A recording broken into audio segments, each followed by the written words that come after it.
చూసారా క్రీమీగా మన పాస్తా చక్కగా రెడీ అయిపోయింది. ఈ పాస్తాను తయారు చేసుకోవటానికి కావలసిన పదార్థాలు మీకు చూపిస్తాను. మనం ఇంట్లో చేసుకోవటం వల్ల హెల్తీగా ఉంటుంది. పిల్లలకి బయట తెప్పించుకున్న ఇంట్లో చేసి పెట్టడం మంచిది. బయట అయితే సాసెస్ ఇవన్నీ వాడతారు. మనం ఇంట్లో హెల్తీగా మిరియాల పొడి ఇవన్నీ మనం ఇంట్లో తయారు చేసుకున్న వాటితో చేసుకోవటం వల్ల పిల్లలకి అప్పుడప్పుడు బయట ఫుడ్ కాకుండా ఇలా చేసి పెడితే బాగుంటుంది. మనం ఈ చెక్కని వైట్ క్రీమీ పాస్తా చూసారు కదండి. దీన్ని మనం తయారు చేసుకునే విధానం చూద్దాము. మనం బయట తీసుకునే పాస్తాలో టేస్టింగ్ సాల్ట్లని ఇవన్నీ ఎసెన్స్లు అవన్నీ కలుపుతారు, వెనిగర్లు అవి. మనం ఇంట్లో చేసుకుంటే ఆరోగ్యంగా చేసుకోవచ్చు. ఈ పాస్తాకు తయారు చేసుకోవడానికి మనకు కావాల్సిన పదార్థాలు చూద్దామండి.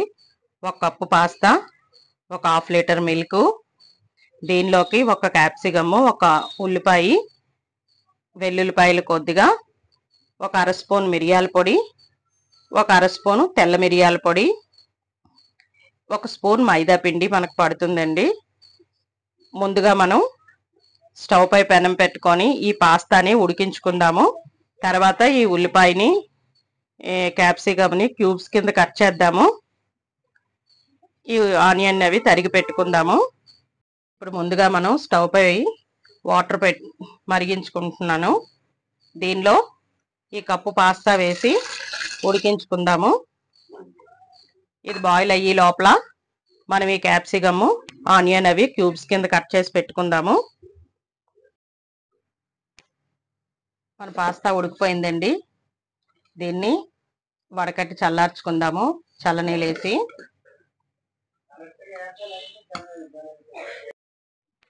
మన పాస్తా ఉడికిపోయిందండి. దీన్ని ఇప్పుడు ఉడికి చల్లార్చుకుందాము. మన పాస్తా తయారీ విధానం చూద్దామండి. ముందుగా ఇలా స్టవ్ పై పెనం పెట్టుకొని ఇలా మనం పెనం వేడెక్కిన తర్వాత కాస్త వెన్న వేసుకుందామండి, బటరు.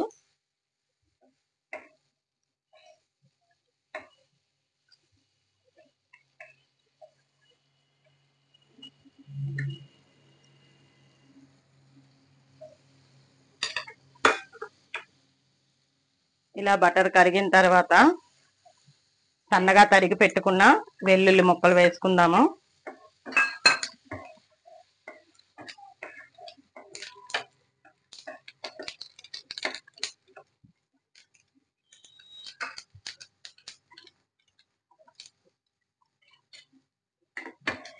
ఇలా వెల్లుల్లి వేగిన తర్వాత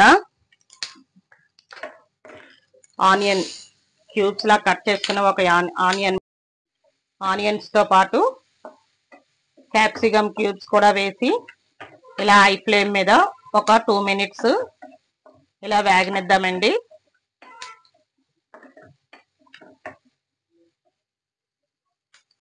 పిల్లలకి బయట షాప్ లో తెచ్చే వాటిలో అయితే అజినామోటోలు, సీజులు అవన్నీ వాడుతూ ఉంటారు కాబట్టి మనం అవన్నీ వేసుకోకుండా ఇలా ఇంట్లో హెల్తీగా చేసి పెట్టొచ్చండి.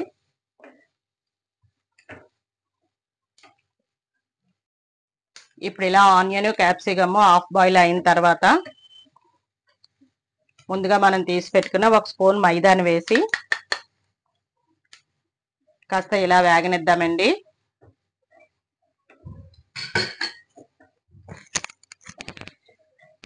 ఒక 2 మినిట్స్ ఇలా వేగనిద్దాము.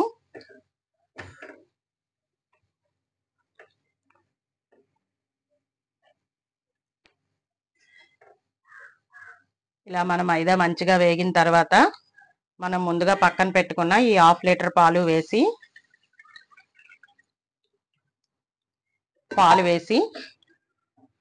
చిక్కగా అయినంత వరకు ఇలా కలుపుతూ, ఉండలు లేకుండా కలుపుతూ ఒక 5 మినిట్స్ ఉడకనిద్దామండి.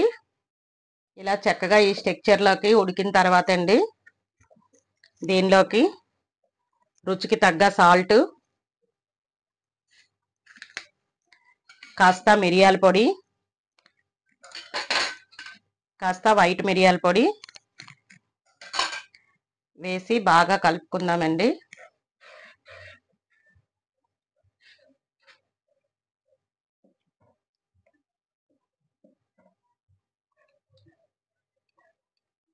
ఇలా బాగా కలిసిన తర్వాత మనం ముందుగా ఉడికించి పెట్టుకున్న పాస్తాను వేసేద్దాము.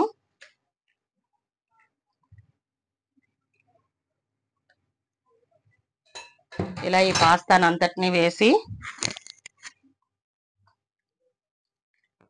చక్కగా ఇలా క్రీమీ టెక్స్చర్ వచ్చింది కదండి. ఒక 5 మినిట్స్ ఉడకనిచ్చి దించేద్దాము. మన పాస్తా రెడీ అయిపోయిందండి. ఇందులో కావాలనుకుంటే మనం వెజ్ మైనస్ ఏమైనా కాస్త వేసుకోవచ్చు టేస్ట్ కావాలనుకుంటే. లేదంటే ఇలా వేడివేడిగా ఈ టెక్స్చర్లోనే దించేసుకోవాలి. చల్లారితే మళ్ళీ చిక్కబడిపోతుంది. వేడి మీద తింటే చాలా బాగుంటుంది. కాస్త ఎగ్ వెజ్ మైనస్ వేసానండి, పిల్లలకు కాస్త టేస్ట్గా ఉంటుందని.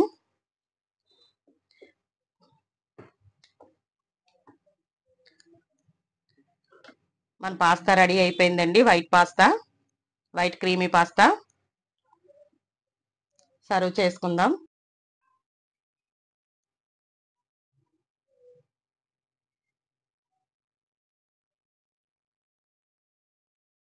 మన పాస్తా రెడీ అయిపోయిందండి. టేస్ట్ చేసేద్దాము. ఈ పాస్తా ఎప్పుడు కూడా వేడివేడిగానే తింటే బాగుంటుంది. పాస్తా టేస్ట్ చేస్తున్నారండి. అండి వైట్ పాస్తా అంటారు దీన్ని. బాగుంది.